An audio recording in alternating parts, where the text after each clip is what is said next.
Okay, in the last session, we discussed that what is transmission line, which are the important parameters of transmission line. Primary constants we discussed, secondary constants we discussed.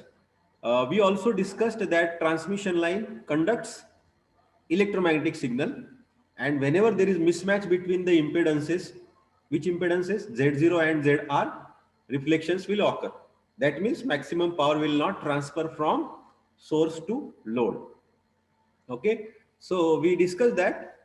After that, we are going to cover the transmission line parameters.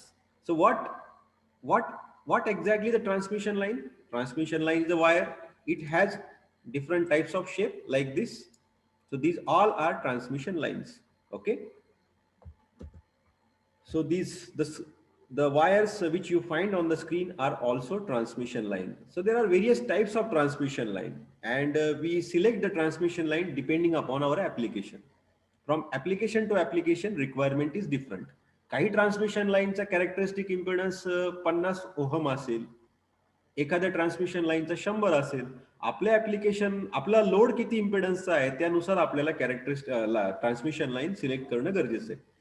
कारण Z0 transmission लाईनचा Z0 बदलत नाही. कळतंय का? Z0 is what? Characteristic impedance of this line. तो कशावर depend असतो? RLGC वर असतो. मग आता आपल्या ऍप्लिकेशन मध्ये ZR लोड जर असेल 10 ओहमचा आणि आपण लाईन जर घेतली 50 ओहमची, चालेल का? नाही, मिसमॅच फार मोठा होईल. So we have to carefully select the transmission line. Okay, there must be little bit match so that after fine tuning we can remove the reflections. Okay, तर आता हे बघा, तुमच्या स्क्रीनवर दिसतंय की हे ज्या MSCB कून वायर जातात, आपल्याकडे येतात पॉवर घेऊन, त्या सुद्धा ट्रान्समिशन लाईन्स आहेत. ठीक आहे, किंवा इथे तुम्हाला दिसतंय स्क्रीनवर, ती सुद्धा ट्रान्समिशन लाईन आहे. So which are the line parameters? Line parameters are RLGC. Okay, तुम्हाला मी सांगितलं circuit components are of two types. First circuit component is called as lump circuit components and second is distributed circuit components. Lump म्हणजे काय? जे आपण हाताने उचलू शकतो, रेजिस्टन्स, कॅपॅसिटन्स, त्याला लम्प सर्किट पॅरामीटर म्हणतात. डिस्ट्रीब्युटेड म्हणजे काय? आतमधून डिस्ट्रीब्यूट झालेले, ते डोळ्याने दिसत नाही, हाताने उचलता येत नाही, ते वायरच्या आतमध्ये असतात, मटेरियलमध्ये असतात. मटेरियलमध्ये असतात म्हणजे ते इफेक्ट असतो, resistive effect, inductive effect. Okay, त्याला काय म्हणतो आपण? Distributed circuit parameters. तर ट्रान्समिशन लाईनच्या बाबतीत जे RLGC पॅरामीटर आपण डिस्कस करतोय ते सगळे काय आहे? Distributed circuit components. ओके, आता बघा इथे वायरमध्ये दिसतंय, आतमध्ये रेजिस्टिव्ह इफेक्ट दिसतोय, दोन वायरच्या मध्ये कॅपॅसिटन्स तयार होतो म्हणून कॅपॅसिटिव्ह इफेक्ट, म्हणून C आला. हा काय झाला? कंडक्टन्स. म्हणजे दोन वायरमध्ये लिकेज होतं की नाही? बऱ्याच वेळा बघा, दोन वायर अशा असतात ट्रान्समिशन लाईनच्या, मध्ये लिकेज होतं, म्हणजे वायर चिटकतात की नाही? बऱ्याच वेळा आपण म्हणतो चिटकली वायर, इन्सुलेशन प्रॉपर नाही. म्हणून मग काय म्हणतो आपण? थोडक्यात वायरमधून, एका वायरमधून सिग्नल दुसऱ्या वायरमध्ये लीक झाला, लिकेज. त्या लिकेजमुळे काय आपण म्हणतो की कंडक्टन्स सुद्धा असतो. रेजिस्टन्सच्या विरुद्ध काय? कंडक्टन्स. कळतं की नाही? रेजिस्टन्स अपोज करतो, कंडक्टन्स प्रोपॅगेट करतो. सो आर पण आहे, G पण आहे, L पण आहे, इंडक्टिव्ह इफेक्ट, आणि कॅपॅसिटिव्ह इफेक्ट सुद्धा दोन वायरमध्ये तयार होतो. म्हणून ते काय? RLGC are the primary constants of transmission line, or also called as line parameters. बघा, ज्यावेळेस आपण ट्रान्समिशन लाईन विकत घेतो त्यावेळेस असे RLGCच्या व्हॅल्यू मॅन्युफॅक्चरर देतो. बघा, ते दिसतंय तुमच्याकडे. मॅन्युफॅक्चर काय काय देतो? R ची व्हॅल्यू दिली, L ची दिली, G ची दिली, C ची दिली आणि Z0 ची दिली. समजतंय की नाही? आणि चौथा पॅरामीटर, पाचवा कोणता होता? 6वा, गॅमा, प्रोपॅगेशन कॉन्स्टंट. तो कशावर डिपेंड आहे? तो RLGCच्या व्हॅल्यूवर डिपेंड आहे. ठीक आहे, तर ती व्हॅल्यू जनरली देत नाही, आपण कॅल्क्युलेट करतो. Okay, so all these measured per kilometre or per metre. प्रत्येक मीटर, एका मीटर वायर जर 100 मीटरची असेल तर एका मीटरला किती RLGC, त्या व्हॅल्यू मॅन्युफॅक्चरर देतो. आणि वायर टू वायर बघा, आता ह्या वायरचा कॅरेक्टरिस्टिक इम्पिडन्स किती? 75 ओहम. आणि ह्या वायरचा किती दिलाय त्यांनी? 100 ओहम. ह्या वायरचा किती? 50 ओहम. ठीक आहे, ते कशावर डिपेंड आहे? RLGCच्या व्हॅल्यू. RLGCच्या व्हॅल्यू बदलल्या, Z0 बदलला. ठीक आहे, समजतंय ना? हा, आता बघा इथे आणखी एक नवीन कन्सेप्ट आपल्याला बघायचं आहे, म्हणजे तुम्हाला ऑलरेडी माहिती तरी पण मी सांगतो. Impedance is generally what? Impedance is equal to resistance plus reactance. And what do mean by admittance?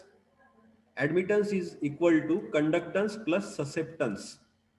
आता हे दोन जे आहेत ना, झेड आणि वाय, हे रेसिप्रोकल आहे. म्हणजे Z is equal to always equal to 1 upon Y किंवा Y is equal to 1 upon Z. Okay, they are reciprocal to each other. इम्पेडन्सच्या एक्झॅक्टली विरुद्ध काय? ऍडमिटन्स. रेजिस्टन्सच्या एक्झॅक्टली अपोजिट काय? कंडक्टन्स. रिएक्टन्सच्या एक्झॅक्टली अपोजिट काय? ससेप्टन्स. जर झेडची व्हॅल्यू मिळाली तर वायची मिळते किंवा वायची मिळाली तर झेडची मिळते. ठीक आहे. रिएक्टन्स कसा दाखवतो आपण? एक्स ने आणि ससेप्टन्स बी ने. आता हा रिएक्टन्स हा इंडक्टिव्ह रिएक्टन्स सुद्धा असू शकतो किंवा कॅपॅसिटिव्ह रिएक्टन्स पण असू शकतो. हा ससेप्टन्स सुद्धा इंडक्टिव्ह असू शकतो किंवा कॅपॅसिटिव्ह असू शकतो. कळतंय? म्हणजेच काय, इंडक्टिव्ह इफेक्ट जास्त असेल आपल्या ट्रान्समिशन लाईन मध्ये तर मग रिएक्टन्सची टर्म सगळी इंडक्टिव्ह असते बऱ्यापैकी. कॅपॅसिटिव्ह इफेक्ट ज्यादा असेल ट्रान्समिशन लाईन मध्ये, इंडक्टिव्ह इफेक्ट कमी असेल, इंडक्टन्सची व्हॅल्यू खूप कमी असेल, तर मग तुमचा टोटल रिएक्टन्स काय होतो? कॅपॅसिटिव्ह होऊन जातो. म्हणजे आपण हे इग्नोर करणार. मग समजतंय? ह्या दोन गोष्टी लक्षात ठेवा. ठीक आहे. Impedance and admittance. So impedance is resistance plus reactance, admittance is conductance plus susceptance. आता बघा इथे दिलंय बघा, ओहम पर किलोमीटर आहे की नाही. These are the line parameters of transmission line, RLGC. दिसतंय? Inductance, it is measured in Henry per kilometer, and conductance is measured in mho per kilometer. Capacitance is measured in farad per kilometer. कशाच्या बाबतीत? फक्त transmission लाईनच्या बाबतीतलं बोलतोय मी, कारण transmission line मध्ये distributed circuit components असतात, lumped नसतात. म्हणून पर किलोमीटर किंवा पर मीटर आपण त्याची मेजरमेंट करतो आणि ते आपल्याला मॅन्युफॅक्चरर डेटा शीट मध्ये देऊन टाकतो आधीच. Z0 ची व्हॅल्यू सुद्धा डेटा शीट मध्ये असते, कॅरेक्टरिस्टिक इम्पिडन्स लाईनची. आता हे ट्रान्समिशन लाईनचं मॉडेल बघा. म्हणजे ट्रान्समिशन लाईन जी वायर आहे तिचं जर आपल्याला मॉडेलिंग करायचं ठरलं, मॉडेलिंग म्हणजे काय? आपल्या भाषेत, सर्किट कंपोनंटच्या भाषेत त्याचं जर आपल्याला चित्र काढायचं ठरलं तर ते मॉडेल असं दिसेल. म्हणजे आर असतो ट्रान्समिशन लाईनला, एल पण असतो, जी पण असतो आणि सी पण असतो. हा एक सेक्शन झाला ट्रान्समिशन लाईनचा, म्हणजे अंदाजे 1 किलोमीटर सपोज. दुसऱ्या किलोमीटरला दुसरा सेक्शन, तिसऱ्या किलोमीटरला तिसरा सेक्शन. समजतंय का? आणि तुमच्या एक लक्षात येईल का हे टी सेक्शन सारखं दिसते, टी अल्फाबेट सारखं. ओके. ऍट लो फ्रिक्वेन्सी, आता आणखी काही महत्वाचे पॉइंट्स तुम्ही लक्षात ठेवले पाहिजे. हे ऑनलाईन एक्झामला विचारू शकतात, तुम्हाला माहित असणं गरजेचं आहे. At low frequencies only resistance has to be considered. कारण बाकीचे पॅरामीटर कसे असतात? एल आणि सी जनरली डब्ल्यू वर डिपेंड असतात, फ्रिक्वेन्सी डब्ल्यू वर डिपेंड किंवा एफ वर डिपेंड असतात. ऍट लो फ्रिक्वेन्सी जर फ्रिक्वेन्सी जर कमी असेल तर जी आणि एल आणि सी च्या व्हॅल्यू खूप कमी असतात. Okay, only resistance has to be considered. आणि at high frequency, very high frequency, F जास्त असेल त्या केसमध्ये inductance must be included. Okay. आणखी एक गोष्ट लक्षात ठेवायची, ज्यावेळेस सिग्नल जातो ट्रान्समिशन लाईन मधून, सिग्नल ज्यावेळेस फ्लो होतो तो कशावर डिपेंड असेल? तो एकतर ट्रान्समिशन लाईनच्या इम्पेडन्सवर डिपेंड असेल, प्लस वेळेवर डिपेंड असेल, किंवा स्पेस. कळतंय की नाही? Time and position. झेड म्हणजे काय? पोझिशन, म्हणजे किती किलोमीटरवर सिग्नल गेला. आता सिग्नल इथून निघला म्हटल्यावर हळूहळू तो अटेन्युएट होत जाणार ना. मग समजा ह्या पॉइंटला जर सिग्नल आलाय, या पॉइंटला, त्या पॉइंटचं मग आपण काय करणार? ह्या पॉइंटचं ह्या एंड पासून, सोर्स पासून डिस्टन्स किती? झेड. आता इथे यांनी झेड वापरलाय पॅरामीटर, आपण काय वापरणार? एल वापरणार. किती लेंथ आहे त्या पॉइंटची? ठीक आहे. डिस्टन्स काय आहे सोर्स पासूनचा, आणि टाइम कितव्या टाइमला तुम्ही मोजताय? आत्ता मोजताय का 10 सेकंदांनी मोजताय? So voltage and current on this transmission line. Transmission line म्हणल्यावर काय? सिग्नल चाललाय असा, आणि सिग्नलला काय असतं? व्होल्टेज पण असतं आणि करंट पण असतो की नाही? कोणत्याही सिग्नलला व्होल्टेज आणि करंट असतो की नाही? ती व्होल्टेज आणि करंट ह्या लोकेशनला वेगळं असेल, ह्या लोकेशनला वेगळं असेल, ह्या लोकेशनला वेगळं असेल, ह्या लोकेशनला वेगळं असेल. ते कशावर डिपेंड आहे? ते तुम्ही कोणत्या टाइमला मोजताय आणि कोणत्या जागेवर मोजताय, कोणत्या लेंथला मोजताय. व्होल्टेज आणि current. That means voltage and current on the transmission line are function of time and position किंवा location. Okay, this is also very important point. आता पुढचं बघा, ट्रान्समिशन लाईनचे सेकंडरी कॉन्स्टंट्स कोणते आहेत? तर एक पहिला आहे कॅरेक्टरिस्टिक इम्पिडन्स Z0. ठीक आहे. तर Z0 चा एक जनरल फॉर्म्युला आहे, तो आपण लक्षात ठेवायचा आहे. It is equal to square root R plus J omega L divide by G plus J omega C. म्हणजे तुमच्या लक्षात येईल Z0 कशा कशावर डिपेंड आहे. It depends on primary constants RLGC and omega W. म्हणजे W म्हणजे काय, W is equal to 2πf. म्हणजे सिग्नलची फ्रिक्वेन्सी किती आहे त्या फ्रिक्वेन्सीवर सुद्धा कॅरेक्टरिस्टिक इम्पेडन्स डिपेंड असतो. कळतंय का नाही. आता फ्रिक्वेन्सी म्हणजे ट्रान्समिशन लाईनला तुम्ही सोर्स जो कनेक्ट केला आहे, ओके, त्या सोर्सची फ्रिक्वेन्सी किती, 50 हर्ट्ज आहे का 100 हर्ट्ज आहे, त्यानुसार तुमचा कॅरेक्टरिस्टिक इम्पेडन्स सुद्धा व्हॅरी होतो. पण जनरली आपण काय करतो, सोर्स जो आहे तो फिक्स फ्रिक्वेन्सीचा ठेवतो, फिक्स फ्रिक्वेन्सीचा ठेवतो आणि RLGC ते कॉन्स्टंट आहेत, म्हणजे आपला Z0 कॉन्स्टंट होतो. पण जर सोर्स कडून निघणाऱ्या सिग्नलची फ्रिक्वेन्सी जर बदलली तर मग Z0 सुद्धा बदलेल. Okay, so RLGC are very important parameter. Z0 is also important, कारण Z0 आपल्याला लागतो ना. कारण आपण नेहमी काय चेक करतो, लोडचा इम्पेडन्स किती ZR आणि आपला Z0 किती. Z0 आणि ZR जर सारखे असेल तर आपलं काम चांगलं चालेल, नसेल तर मिसमॅच मुळे रिफ्लेक्शन्स होतील, मॅक्सिमम पॉवर ट्रान्सफर होणार नाही आणि प्रॉब्लेम वाढतील. Okay, so you understood. RLGC are primary constants of line किंवा line parameters, varies Z0 and gamma are secondary constants of line. All these parameters, 6 parameters, are very very important. Okay, secondary constants depends on primary constants. म्हणजे RLGC च्या value असतील तर आपल्याला Z0 मिळेल. तसंच गॅमाचा आहे बघा. गॅमाचा काय फॉर्म्युला आहे, gamma is equal to alpha plus J beta, which is also equal to square root R plus J omega L in another bracket into G plus J omega C. हे सुद्धा महत्वाचं आहे. म्हणजे RLGC आणि W माहित असेल तर आपल्याला गॅमा सुद्धा मिळेल. Gamma don't have any unit, it is a unitless parameter. Z0 ला युनिट आहे, RLGC ला युनिट आहे, गॅमाला युनिट नाही. आणि आणखी काही पॅरामीटर महत्वाचे आहेत, जसं लॅम्बडा. लॅम्बडा म्हणजे काय, वेव्हलेंथ, मी सांगितलं तुम्हाला. आणि वेलॉसिटी. आता वेलॉसिटी काही लोक U ने दाखवतात, काही लोक V ने दाखवतील. म्हणजे सिग्नलची वेलॉसिटी किती, वायर मधून सिग्नल चाललाय ना, किती वेलॉसिटीने चाललाय. तर हा फॉर्म्युला लक्षात ठेवा. Lambda is equal to 2 pi by beta and velocity is equal to omega by beta, where omega is equal to 2 pi f. Okay, एवढ्या गोष्टी महत्वाच्या आपण आज लेक्चरला बघतोय. आता परत इथं समराइज केले बघा सगळे फॉर्म्युले. Parameters of general transmission line, म्हणजे की कोणती ट्रान्समिशन लाईन जर असेल तर गॅमाचा फॉर्म्युला काय, हा आहे अल्फा. त्याच्यामधला जो अल्फा आहे, अल्फाचा एक फॉर्म्युला आहे असा बघा, आणि हा बीटाचा फॉर्म्युला इथे आहे. आता अल्फा, हे सगळे फॉर्म्युले तुम्हाला लक्षात ठेवावे लागतील. लक्षात कसे ठेवायचे, तर अल्फा आणि बीटाचा फॉर्म्युला जवळपास सारखा आहे, फक्त बदल कुठे बघा, कुठं बदल दिसतोय तुम्हाला दोन फॉर्म्युल्यामध्ये. Pankaj, Girish, make your audio on. मला सांगा या दोन फॉर्म्युल्यामध्ये बदल कुठे आहे, चेंज. गिरीश, गिरीश, काय बदल आहे दोन फॉर्म्युल्यामध्ये. बीटा निगेटिव्ह आहे फर्स्ट. हा बरोबर, इथं फक्त एक निगेटिव्ह टर्म वाढली, बाकी दोन्ही फॉर्म्युले सारखे आहेत. आणि हे दोन्ही फॉर्म्युले तुम्हाला लक्षात ठेवावे लागतील. Z0 चा फॉर्म्युला सुद्धा आपला फिक्स आहे. तर हे सगळे जनरल पॅरामीटर्स आहेत आणि जनरल याचे फॉर्म्युले आहेत. याच्यावर तुम्हाला प्रॉब्लेम्स असतील, तुम्हाला RLGC च्या व्हॅल्यू देतील, W देतील, फ्रिक्वेन्सी देतील, आणि त्याच्यावरून तुम्हाला म्हणतील find out Z0 of transmission line, calculate the alpha of transmission line, calculate the beta. Alpha म्हणजे काय, अटेन्युएशन कॉन्स्टंट, बीटा म्हणजे काय, फेज कॉन्स्टंट.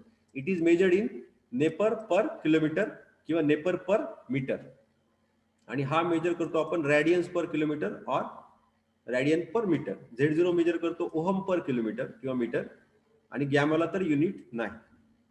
ठीक आहे. आता बघा एक नवीन कन्सेप्ट आहे, what do you mean by lossless line. Lossless line म्हणजे काय, काय बघा बरं स्क्रीनवर, सगळ्यांनी बघा. A transmission line is said to be lossless if the conductors of the line are perfect. Okay, म्हणजे कंडक्टन्स खूप ज्यादा आहे, dielectric medium separating them is lossless. म्हणजेच काय, थोडक्यात जर सिंपल भाषेत जर बोलायचं ठरलं the transmission line which has R and G parameters 0. Okay, R and G parameters are 0. Okay, this line, such a line is called as lossless line. कारण आता Rच जर नसेल, रेजिस्टन्सच जर नसेल तर लॉस होणारच नाही ना, इम्पेडन्सच नाही ना. कळतं की नाही? In that case we can say that transmission line is lossless transmission line.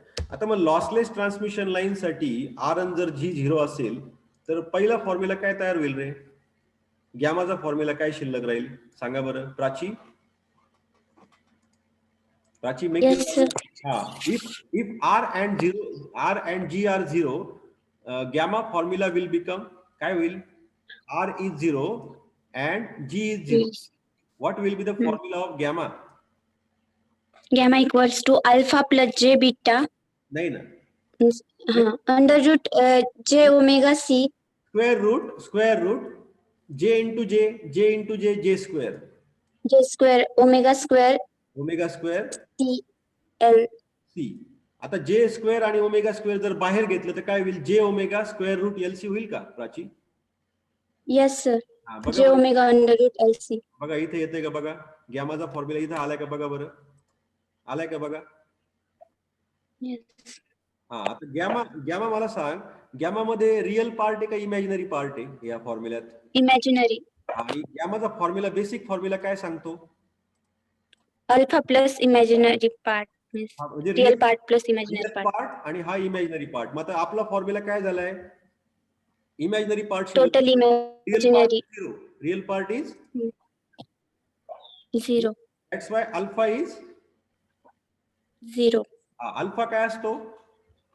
Attenuation constant. Real part. नाही, अटेन्युएशन कॉन्स्टंट का फेज कॉन्स्टंट?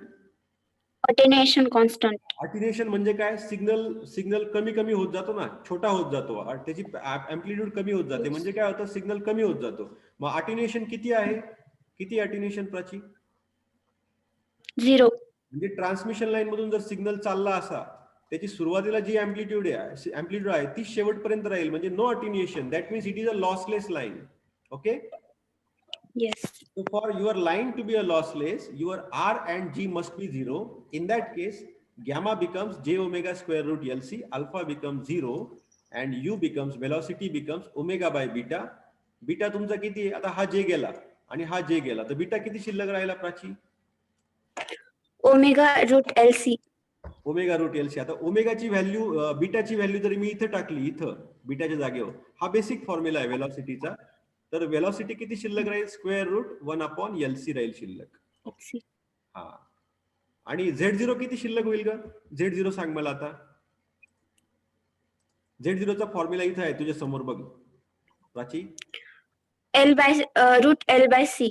बघ, R0 आहे, G0 आहे, प्लस गेलं इथे j omega cancel होईल. स्क्वेअर रूट LC होईल ना, L by C. Square root L by C. आता मला सांग, Z0 चा बेसिक फॉर्म्युला काय आहे?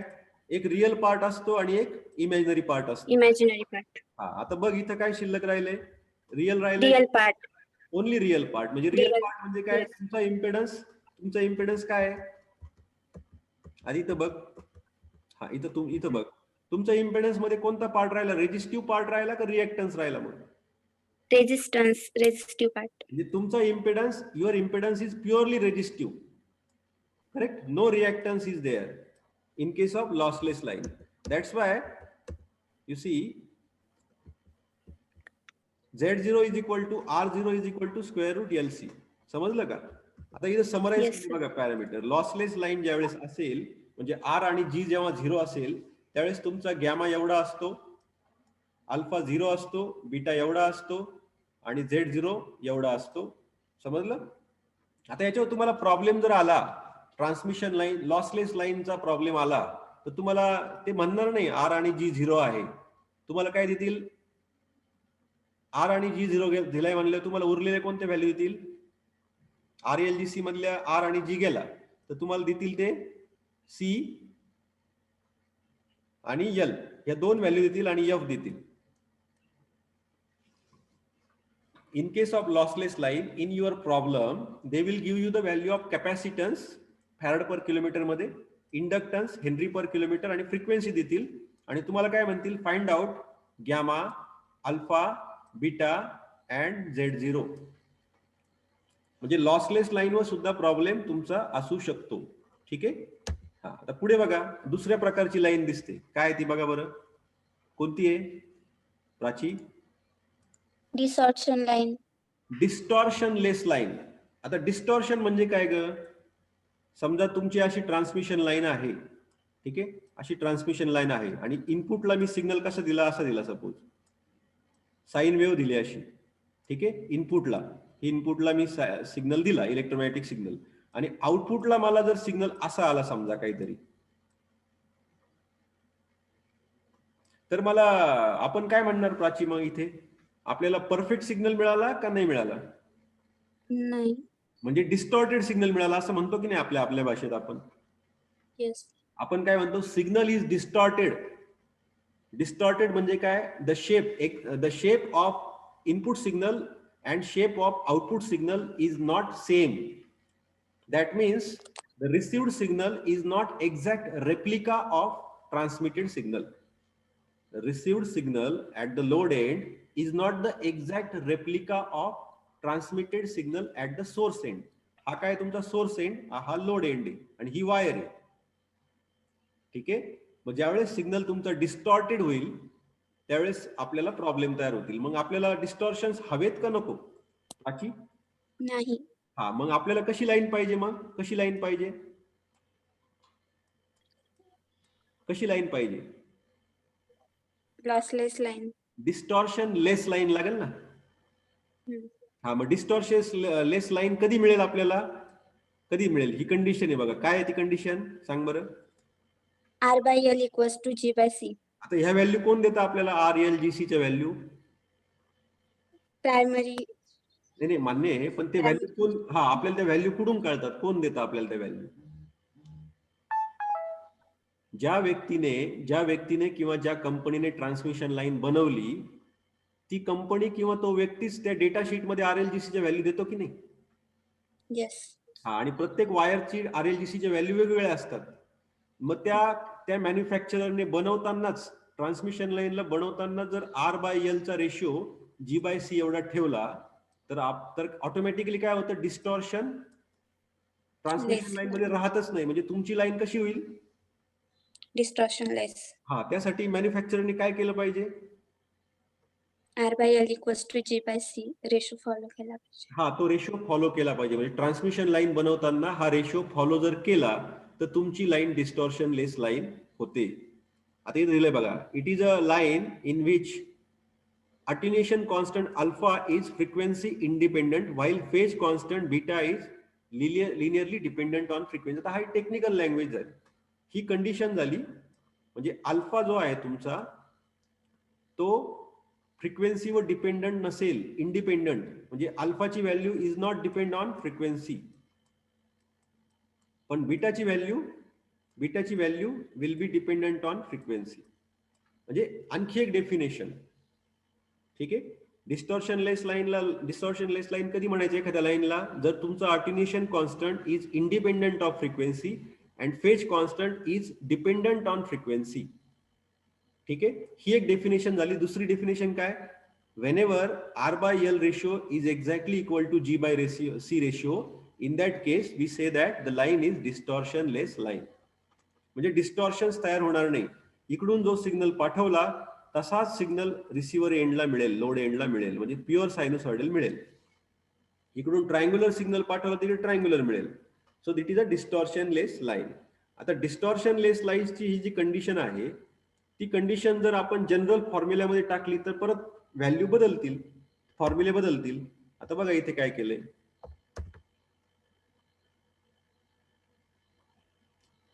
आता इथं काय केलं बघा, R/L च्या जागेवर गॅमाचा फॉर्म्युला, बेसिक फॉर्म्युला काय आपला? हाय.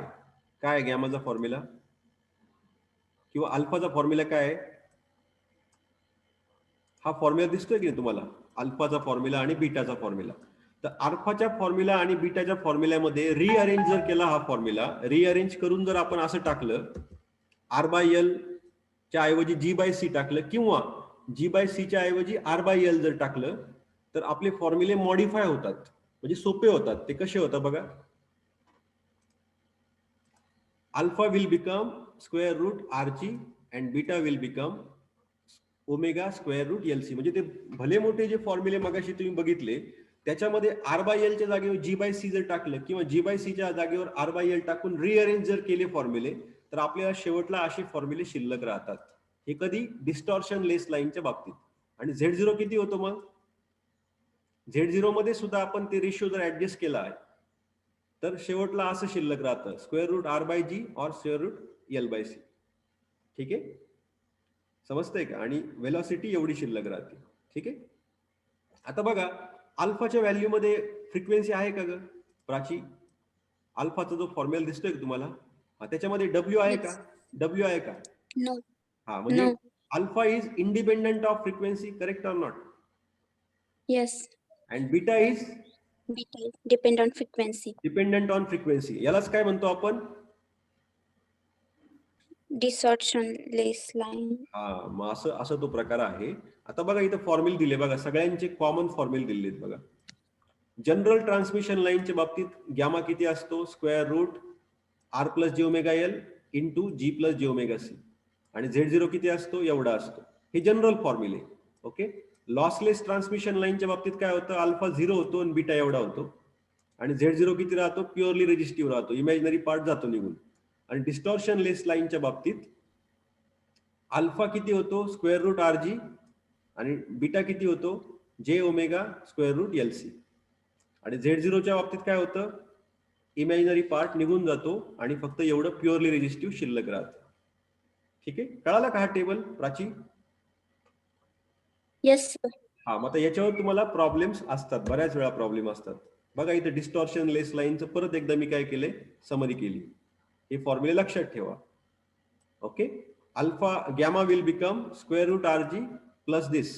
म्हणजे हा alpha will be equal to this and beta will be equal to this. and Z0 will become square root RG or is equal to square root LC. ठीक आहे, आता आपण प्रॉब्लेम्स पण बघणार आहोत, पण नेक्स्ट लेक्चरला आपण बघू. ठीक आहे, समजलं सगळ्यांना? Yes, sir. हा, ठीक आहे, मग आज थांबू आपण. पुढच्या लेक्चरला याच्यावरचे न्यूमेरिकल आपण बघणार आहोत. ठीक आहे, आज मी इथे थांबतो मग.